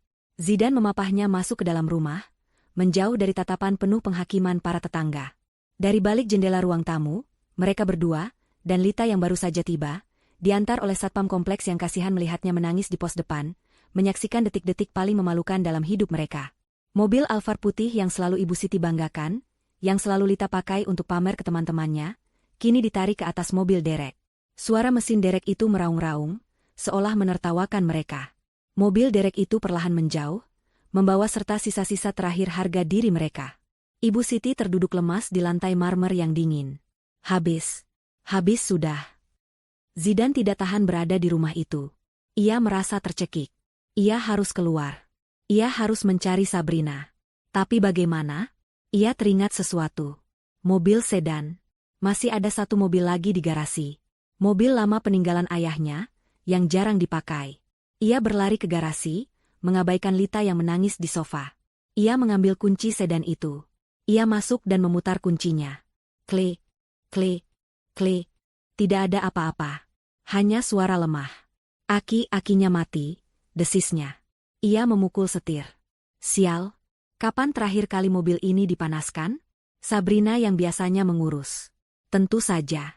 Sabrina pasti tahu mobil ini tidak bisa dipakai. Tidak. Ia tidak boleh putus asa. Ia masih punya satu senjata. Kartu kredit korporat. Ia merogoh dompetnya. Kartu hitam elegan itu masih ada. Setidaknya ini tidak mungkin diblokir. Pikirnya, ini kan kartu perusahaan. Ia lupa bahwa perusahaan itu juga palsu, dan tagihannya dibayar oleh Sabrina. Ia harus bertemu teman-temannya di kafe biasa. Tempatnya, bekerja. Ia harus menunjukkan bahwa ia baik-baik saja. Mungkin ia bisa meminjam uang. Zidane, yang tidak pernah berjalan kaki lebih dari 100 meter dari mobilnya, kini terpaksa berjalan kaki keluar kompleks. Matahari pagi itu terasa menyengat. Kemeja mahal yang ia kenakan, yang belum disetrika, basah oleh keringat dalam hitungan menit. Sepatu kulitnya yang mahal terasa menyiksa. Tetangga yang tadi menonton drama di rumahnya, kini melihatnya berjalan kaki. Mereka berbisik lagi. Zidane mempercepat langkahnya, wajahnya tertunduk malu. 30 menit kemudian, ia sampai di kafe elit langganannya. Napasnya terengah-engah, penampilannya kacau. Teman-teman golfnya sudah ada di sana, tertawa sambil menyeruput kopi mahal. Zidane, bro, kenapa lo? Kusut amat muka lo kayak cucian belum kering, sapa salah satu temannya. Ah, biasa. Mobil mogok. Supir lagi cuti, bohong Zidane, berusaha menjaga wibawanya. Ia duduk dan langsung memesan. Kopi paling mahal seperti biasa. Dan croissant. Ia mencoba bergabung dalam obrolan. Mereka bicara soal saham, soal liburan ke Eropa. Zidane hanya mengangguk-angguk, padahal pikirannya melayang. Bagaimana ia harus memulai meminjam uang? Gengsinya terlalu tinggi. Ia memutuskan untuk mentraktir mereka dulu. Sebuah taktik lama untuk menunjukkan ia masih berkuasa. Pagi ini, semua pesanan kalian, biar gue yang bayar, katanya dengan sisa-sisa kesombongan. Teman-temannya bersorak. Wah, bos Zidane memang mantap. Saat tagihan datang, totalnya hampir 2 juta rupiah. Zidane dengan gaya angkuh menyerahkan kartu korporat hitamnya. Pakai ini. Pelayan itu pergi. Beberapa saat kemudian, ia kembali dengan wajah ragu. Maaf, Pak Zidane. Kartunya ditolak. Dunia Zidane berhenti berputar. Apa? Ditolak? Coba lagi. Kamu gesek. Jangan ditap. Mesin kamu itu yang rusak. Elaknya, suaranya sedikit bergetar. Pelayan itu mencoba lagi. Masih sama, Pak. Ditolak. Declined. Ini ada notifikasinya. Kartu diblokir oleh pihak bank. Semua temannya terdiam. Tawa mereka lenyap. Mereka menatap Zidane. Bukan lagi dengan kagum, tapi dengan pandangan aneh. Campuran antara kasihan dan curiga. Diblokir? Kok bisa? Bukannya itu kartu corporate? Tanya temannya yang tadi paling keras tertawa. Wajah Zidane merah padam. Ia bisa merasakan keringat dingin mengalir di punggungnya. Ah, ban sialan. Pasti ada kesalahan sistem. Biasa. Bro, ia menoleh ke temannya. Tolong handle dulu ya. Kayaknya gue salah bawa kartu. Dompet gue ketinggalan di mobil yang mogok. Nanti gue ganti. Pasti gue ganti. Temannya menghela napas, lalu mengeluarkan kartunya sendiri. Santai, bro. Anggap aja giliran gue yang traktir. Tapi nada suaranya datar. Tatapan matanya mengatakan segalanya. Zidane, bos, ternyata tidak bisa membayar kopi. Zidane tidak tahan lagi. Gue duluan ya. Ada meeting mendadak. Lupa. Ia buru-buru bangkit, hampir menyenggol meja. Ia berjalan cepat keluar kafe, tidak berani menoleh ke belakang. Ia bisa mendengar bisikan mereka di belakangnya. Kasihan ya, kayaknya lagi jatuh. Tahtanya sebagai bos, di lingkaran pertemanannya, runtuh seketika. Ia berjalan pulang. Perjalanan yang tadi terasa panas, kini terasa dingin dan menusuk. Ia berjalan di bawah matahari terik, tapi ia menggigil. Ia bukan siapa-siapa. Ia tidak punya mobil. Ia tidak punya uang. Ia tidak punya teman. Ia tidak punya harga diri. Semua yang ia miliki, semua topeng yang ia pakai, ternyata dipinjamkan oleh satu orang. Seorang gembel, yang kini telah mengambil kembali semuanya. Zidane mendorong pintu depan rumahnya yang berat. Ia disambut oleh keheningan yang menyesakkan. Rumah yang biasanya terang benderang dengan lampu kristal dan pendingin ruangan yang menyala penuh, kini terasa gelap dan pengap. Sepertinya Ibu Siti dan Lita tidak menyalakan apa-apa. Mungkin untuk menghemat listrik. Kesadaran baru yang ironis. Garasi yang kosong melompong terlihat seperti lubang hitam yang menganga, menelan semua sisa kejayaan mereka. Zidane melangkah masuk ke ruang tamu. Pemandangannya menyedihkan. Ibu Siti duduk meringkuk di sofa beludru yang harganya ratusan juta. Rambutnya yang biasa tersanggul rapi kini acak-acakan. Wajahnya yang penuh riasan kini kotor oleh air mata yang sudah mengering. Ia terlihat tua, rapuh, dan kalah. Di sofa lain, Lita tertidur dengan posisi yang tidak nyaman, masih mengenakan seragam sekolahnya yang lecek. Matanya bengkak, sisa-sisa tangis histerisnya tadi. Mendengar Zidane masuk, Ibu Siti mengangkat kepalanya. Matanya yang merah menatap Zidane dengan tatapan kosong. Bagaimana? Tanyanya, suaranya serak. Zidane tidak perlu menjawab. Penampilannya sudah menjelaskan segalanya. Kemejanya basah oleh keringat, rambutnya lepek, dan wajahnya menyeratkan kekalahan mutlak. Ia ambruk di kursi yang berhadapan dengan ibunya. Gagal, desisnya. Kartuku juga diblokir. Semuanya. Habis. Lita terbangun oleh suara Zidane. Ia duduk, mengucek matanya. Mas, jadi gimana? Kita makan apa? Pertanyaan itu, pertanyaan paling dasar, kini menjadi pertanyaan yang paling menakutkan bagi mereka. Mereka bertiga terdiam. Tiga manusia yang terbiasa hidup dalam kemewahan absolut, kini kebingungan memikirkan cara untuk makan malam. Jam besar di dinding, hadiah pernikahan dari rekan bisnis Sabrina, berdetak nyaring. Tik, tok, tik, tok. Suaranya seperti palu yang menghantam kepala mereka. Perabotan mahal di sekeliling mereka kini tidak lagi terasa nyaman. Mereka seperti pajangan di etalase toko, barang-barang yang tidak bisa mereka miliki. Zidane. Ibu Siti berkata lagi, kali ini nadanya menuntut. Ibu tidak peduli dengan kartu kredit. Itu urusan Sabrina. Tapi kamu masih punya perusahaan. Kamu masih punya gaji. Pakai gaji kamu. Ambil uang tunai di bank.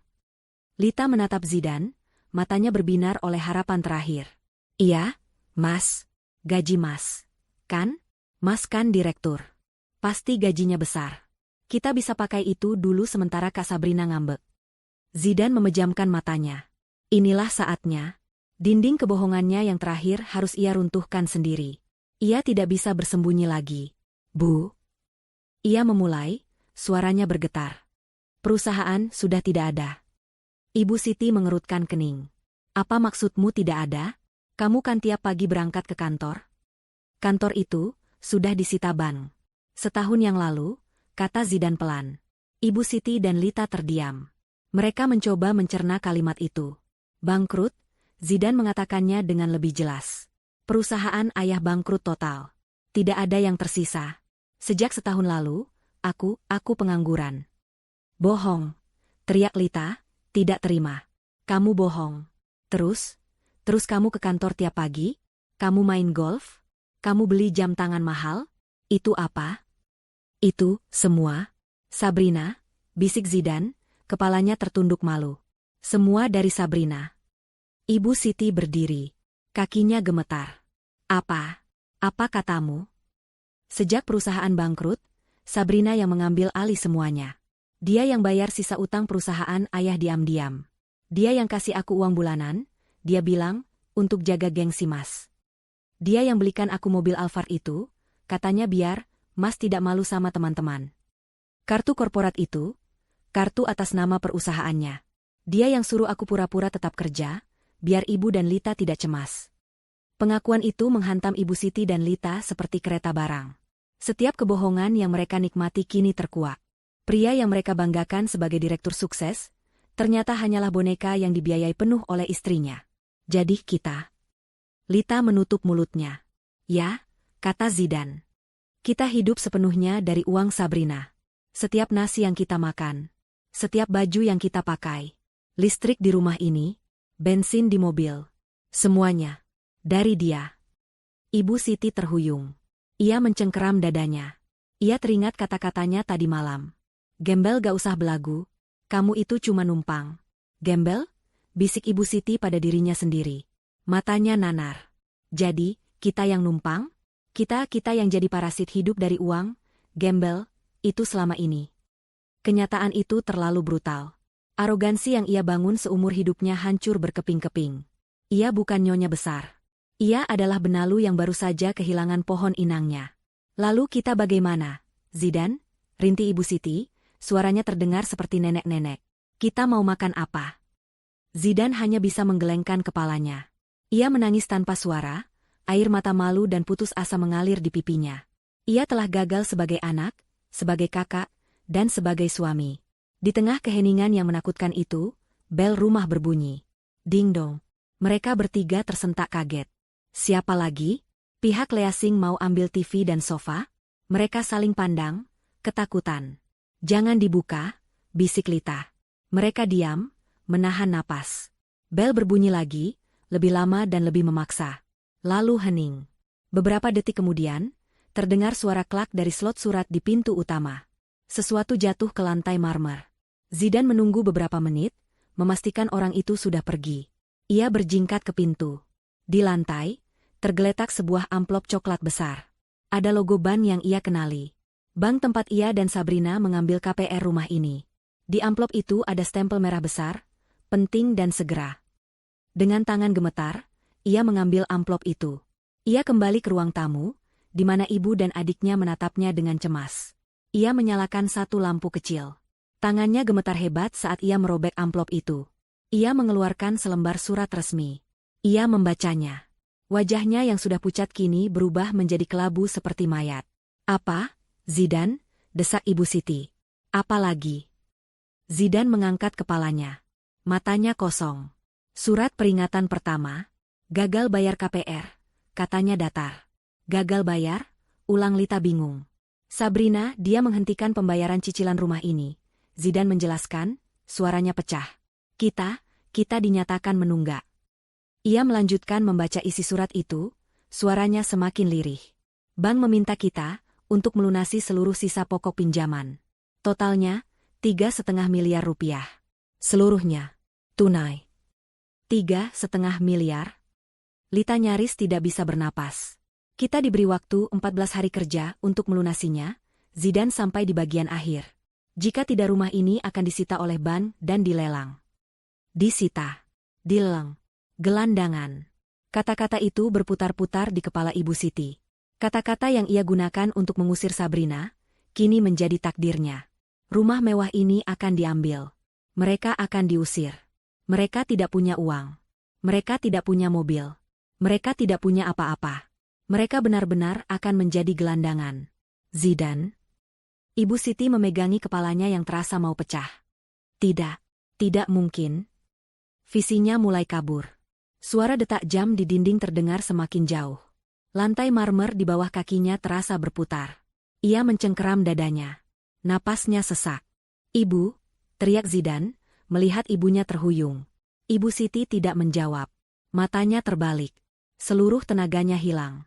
Ia ambruk ke depan, jatuh dari sofa ke lantai marmer yang dingin dengan suara debuman keras. Ia pingsan. "Ibu," jerit Zidan dan Lita bersamaan. Mereka mengguncang tubuh Ibu Siti. "Bu, bangun, Bu." Tapi Ibu Siti tidak bergerak. Kepanikan terbesar melanda mereka. Ibu mereka pingsan. Mereka tidak punya uang sepeser pun. Mereka tidak punya mobil untuk membawanya ke rumah sakit. Ponsel mereka tidak punya pulsa untuk menelepon ambulans. Mereka terjebak. Terjebak di dalam istana mereka sendiri, yang sebentar lagi akan runtuh menimpa mereka. 2 minggu telah berlalu sejak malam kepergian Sabrina. Di lantai 35 sebuah gedung pencakar langit di pusat distrik bisnis, Sabrina berdiri di depan jendela kaca raksasa. Di bawahnya, kota Jakarta terbentang sibuk. Ia mengenakan blus sutra berwarna gading, celana bahan yang rapi, dan hijab pashmina yang dililit elegan. Penampilannya tajam, profesional, dan sangat berwibawa. Di lehernya tergantung ID card bertuliskan, Sabrina, Founder CEO. Ini adalah kantornya.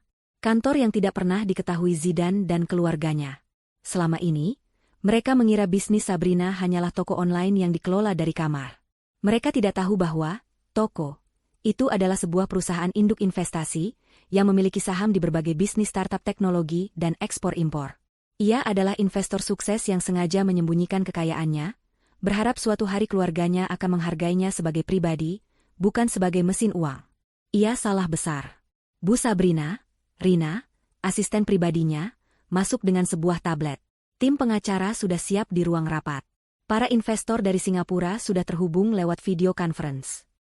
Sabrina mengangguk, berbalik dari jendela. "Baik, Rina. Ada kabar dari rumah di Jalan Anggrek."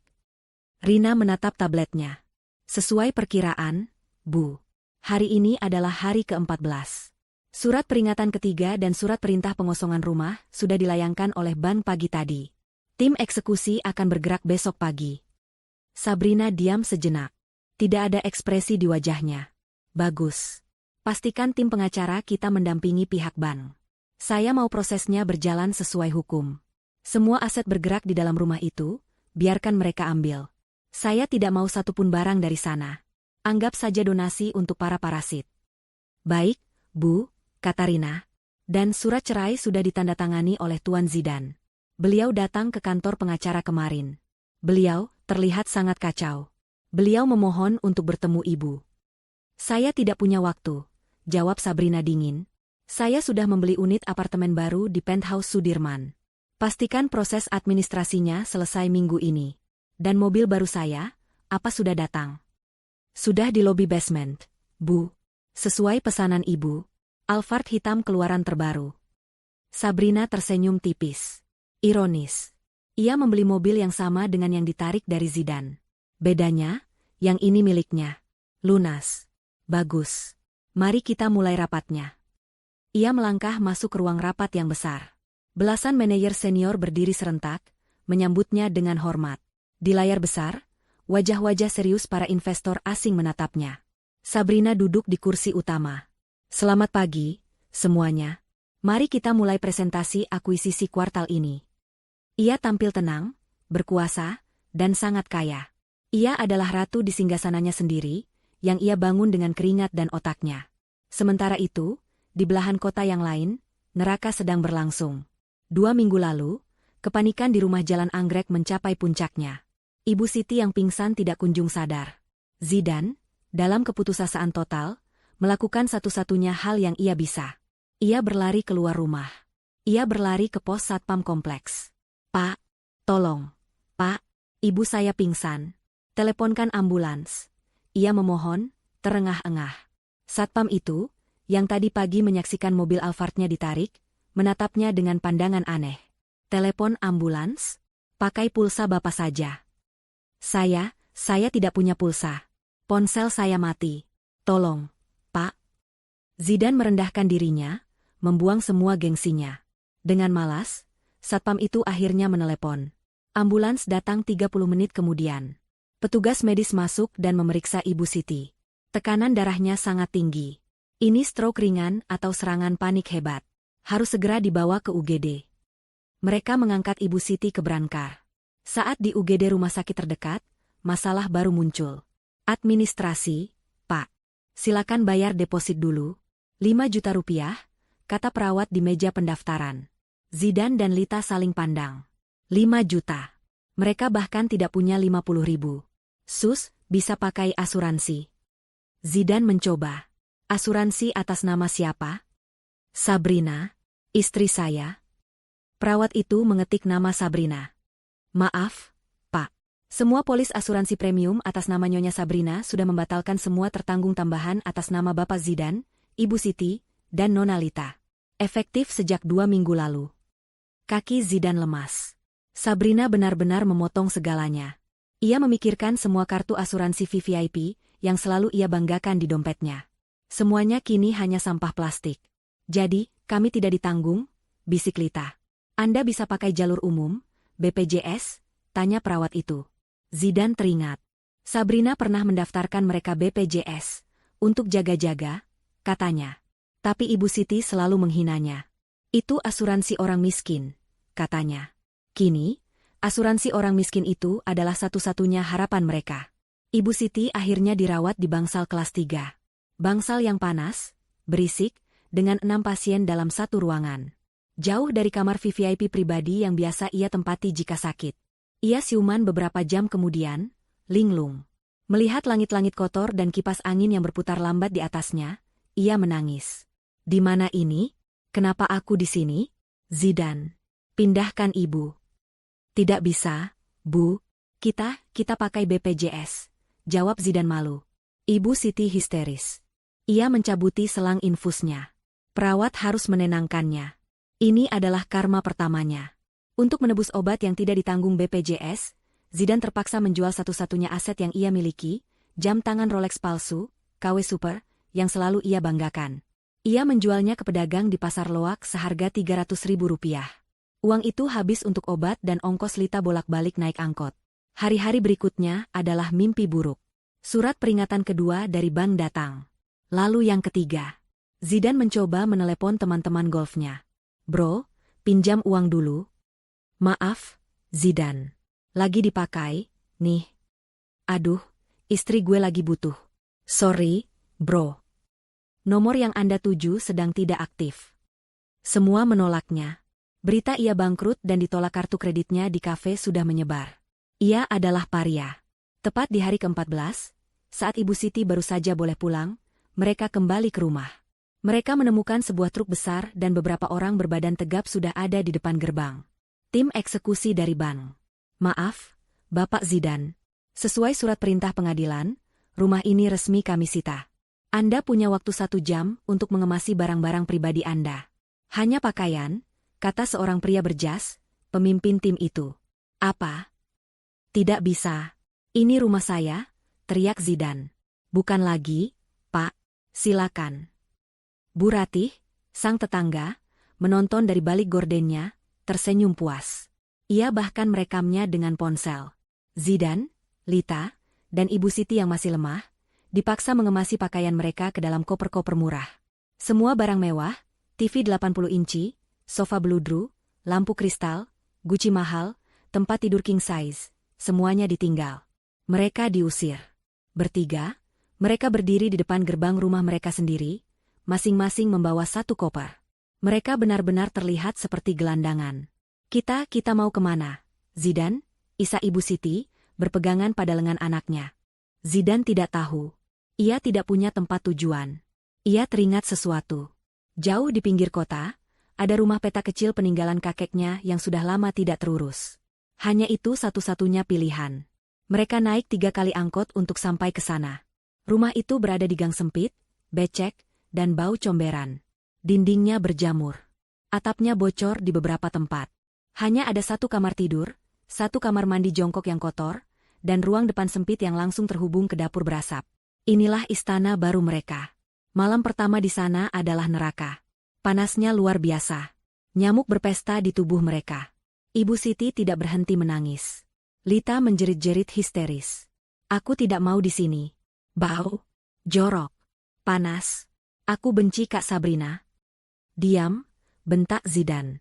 Ia juga sudah di ambang batas. Mulai sekarang, kita harus cari uang sendiri. Lita, kamu cari kerja. Ibu masak. Kehidupan baru mereka dimulai. Lita, yang putus sekolah, mencoba melamar kerja sebagai pelayan kafe. Di hari pertama, ia membentak pelanggan yang memintanya membersihkan meja. Ia langsung dipecat. Ia mencoba lagi di sebuah toko baju. Ia ketahuan mencuri lipstik. Ia diusir. Tangannya yang dulu halus kini kapalan karena harus mencuci baju mereka bertiga di papan cucian. Ibu Siti, yang seumur hidupnya dilayani, kini harus berjongkok di depan kompor minyak tanah yang berasap. Masakannya selalu gosong atau keasinan. Ia menangis setiap hari, meratapi nasibnya, tapi tak ada yang peduli. Dan Zidane. Setelah berminggu-minggu melamar kerja dan ditolak di mana-mana, ia menelan harga dirinya bulat-bulat. Ia menjual sedan rongsoknya seharga 3 juta. Ia membeli motor bebek bekas yang bunyinya berisik. Ia mendaftar menjadi sopir ojek online. Ia, Zidane, mantan, direktur, yang selalu wangi dan necis, kini mengenakan jaket hijau kusam. Ia berpanas-panasan di jalanan, berteriak, "Kiri, Bang," di tengah kemacetan, untuk mendapatkan uang Rp20.000. Ia kini tahu rasanya bekerja. Suatu sore, setelah seharian narik dan hanya dapat 50.000, ia mendapat orderan. Mengantar paket. Titik jemputnya, apartemen penthouse Sudirman. Sebuah gedung yang bahkan ia tidak berani impikan untuk masuk. Ia sampai di lobi yang megah. Satpam menatapnya penuh curiga. Paket untuk siapa? Atas nama Ibu Sabrina, katanya, membaca layar ponselnya. Jantung Zidane serasa berhenti berdetak. Sabrina? Di sini? Ia disuruh menunggu di lobi khusus kurir. Ia menunggu, gelisah. 15 menit kemudian, pintu lift pribadi berdenting. Seorang wanita melangkah keluar. Wanita itu bukan Sabrina. Wanita itu adalah Rina, asisten Sabrina. Tapi Zidane tidak tahu. Rina menyerahkan paket itu padanya. Saat Zidane hendak pergi, lift di sebelahnya terbuka. Keluarlah sesosok wanita yang ia kenal, namun juga terasa asing.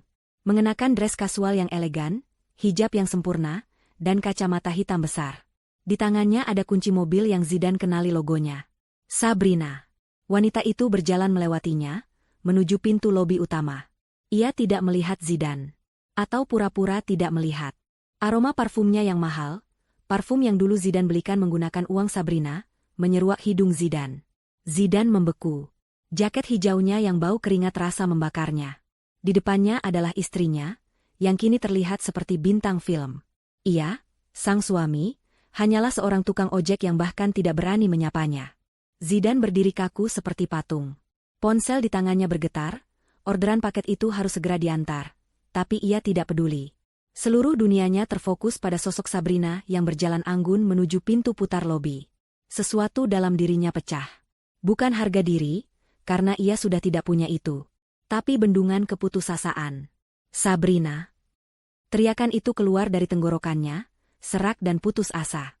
Itu bukan panggilan, itu sebuah rintihan. Sabrina berhenti. Tepat di depan pintu. Ia tidak menoleh. Rina, asistennya, yang kaget melihat Zidane, langsung berdiri protektif di samping Sabrina. Zidane, tidak peduli lagi pada tatapan satpam atau orang-orang kaya di lobi, berlari. Helm ojeknya ia lempar begitu saja ke lantai. Ia berlari dan langsung bersujud di lantai marmer yang dingin, memeluk kaki Sabrina. Sabrina. SAB, tolong, jangan pergi. Ia meraung. Tangis pria dewasa yang hancur. Wajahnya ia benamkan di ujung sepatu Sabrina yang mahal. Maafkan aku, SAB. Maafkan Mas.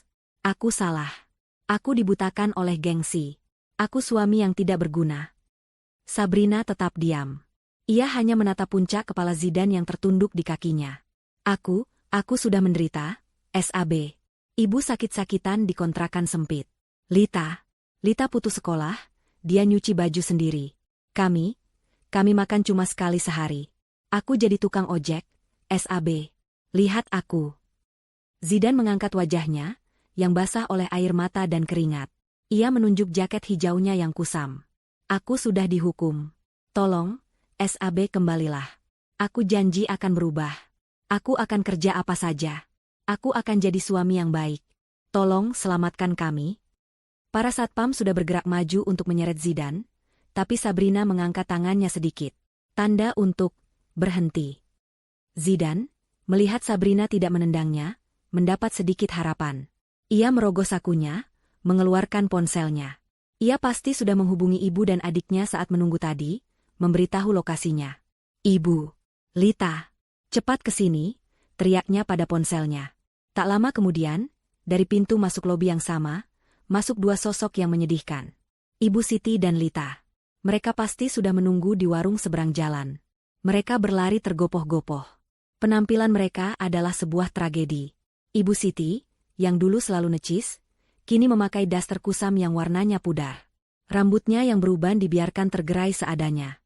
Wajahnya penuh kerutan lelah, dan ia terlihat 15 tahun lebih tua. Lita, si gadis glamor, kini memakai kaos oblong pudar dan celana training. Wajahnya kusam, penuh bekas jerawat yang tidak terawat. Tangannya yang dulu lentik kini terlihat kasar dan kemerahan. Melihat Sabrina berdiri di sana, sehat, cantik, dan kaya, sementara mereka seperti gembel, rasa iri dan putus asa bercampur aduk. Ibu Siti tidak menunggu lama. Ia mengikuti jejak anaknya. Ia berlutut di samping Zidane. Tangannya yang kasar berusaha meraih tangan Sabrina. Sabrina, nak, maafkan ibu. Rintihnya. Arogansi itu telah lenyap, digantikan oleh keputusasaan seorang pengemis. Ibu salah, nak. Ibu sudah buta. Ibu sudah menghina kamu. Ibu. Ibu yang gembel, nak. Ibu. Ia menangis histeris. Tolong, nak, kasihani kami. Zidane sudah menderita. Lita, lihat Lita, nak, dia sudah hancur. Tolong bayar utang rumah itu. Kami tidak mau tinggal di gang bau itu. Kami mau rumah kita kembali. Ibu janji, ibu akan layani kamu seumur hidup. Ibu akan jadi pembantumu, nak, beneran? Lita berdiri gemetar. Ia terlalu malu untuk ikut berlutut, tapi ia juga terlalu putus asa. Kak, bisiknya. Air matanya mengalir deras. Maafkan aku, Kak. Aku yang salah. Aku manja. Aku serakah. Aku tidak akan minta pesta lagi. Aku tidak akan minta apa-apa lagi. Tolong, Kak. Aku mau sekolah lagi. Aku malu. Seluruh lobi kini menonton drama itu. 3 orang yang berpakaian kusam bersujud di kaki seorang wanita elegan. Sabrina akhirnya bergerak. Ia perlahan melepas kacamata hitamnya. Matanya yang jernih menatap mereka satu persatu. Wajahnya tenang, dingin, dan tidak menunjukkan emosi apapun. Ia menatap Lita terlebih dahulu. Wajahnya yang kusam dan tangannya yang kasar. 25 juta untuk pesta. Suara Sabrina yang tenang dan jernih membelah keheningan. Lita tersentak. Maaf, nggak bisa, lanjut Sabrina, mengulangi kata-kata yang sama persis seperti di meja makan hari itu. Cari sendiri uangnya. Tubuh Lita menegang. Kata-kata itu menghantamnya seperti palu. Lalu, Sabrina menatap Ibu Siti yang masih bersujud. Ibu. Katanya lembut. Ibu Siti mengangkat wajahnya penuh harap. Ibu bilang, lanjut Sabrina, aku akan keluar dari keluarga ini dan jadi gelandangan, kan? Sabrina memutar pandangannya sejenak, melihat lobi marmer yang berkilauan, melihat pantulan dirinya yang sukses di kaca. Lalu ia kembali menatap Ibu Siti dan Zidane yang masih berlutut di lantai kotor. Lihat, katanya pelan. Siapa yang sekarang jadi gelandangan? Ibu Siti terkesiap. Hantaman itu lebih keras dari vonis dokter. Ia terdiam, membeku. Terakhir, Sabrina menatap Zidane. Suaminya. Pria yang ia cintai, yang telah membiarkannya dihina. Mas Zidane, katanya. Surat cerai kita sudah selesai. Kita sudah resmi berpisah. Kamu bilang kamu akan berubah? Kamu tidak akan pernah berubah. Kamu hanya panik karena fasilitasmu hilang. Kamu tidak menangis karena kehilangan aku. Kamu menangis karena kehilangan uangku. Tidak, SAB. Aku cinta kamu, raung Zidane. Cinta? Sabrina tertawa kecil, tawa yang dingin tanpa humor. Cintamu tidak cukup kuat untuk membelaku dari ibumu sendiri. Sabrina memakai kembali kacamata hitamnya. Ia berbalik, hendak pergi. Sabrina, jangan pergi, teriak Zidane nekat. Ia berdiri, mencoba meraih istrinya. Kamu tega? Kamu mau kami mati kelaparan? Kamu jahat. Setelah semua yang kami berikan? Teriakan terakhir itu membuat Sabrina berhenti lagi. Semua yang kami berikan? Ia berbalik pelan. Ia menatap mereka bertiga. Baik. Kalian benar. Ia membuka tas tangannya yang mahal. Zidane, Ibu Siti, dan Lita menatapnya dengan napas tertahan. Harapan itu menyala lagi. Apakah ia akan memberikan cek? Kartu kredit? Sabrina merogoh ke dalam tasnya. Ia mengeluarkan dompetnya. Dari dompet itu, ia mengambil selembar uang. 1 lembar. Berwarna biru. 100.000 rupiah. Ia mengulurkan tangannya. Zidane hendak menyambutnya. Tapi Sabrina tidak memberikannya ke tangan Zidane. Ia melepaskan uang itu.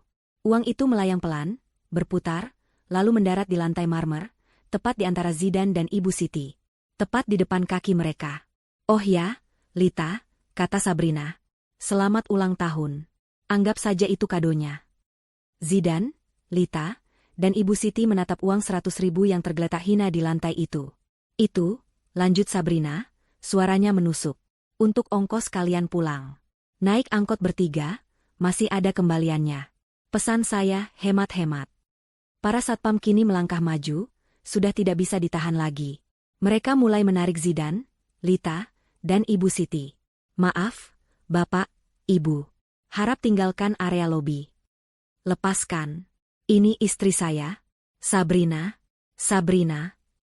Zidane meronta. Sabrina tidak menoleh lagi. Ia berjalan keluar pintu putar. Di luar, sebuah mobil Alphard hitam terbaru yang mengilap sudah menunggunya. Rina membukakan pintu. Sabrina masuk ke dalam mobil.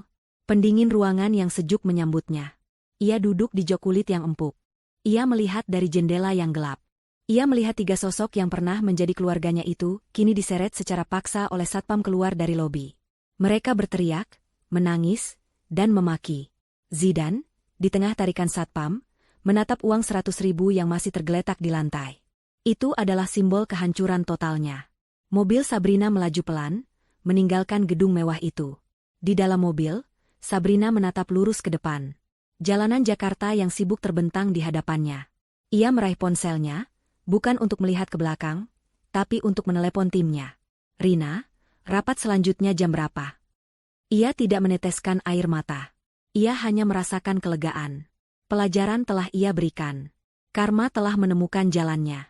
Dan ia, akhirnya, bebas.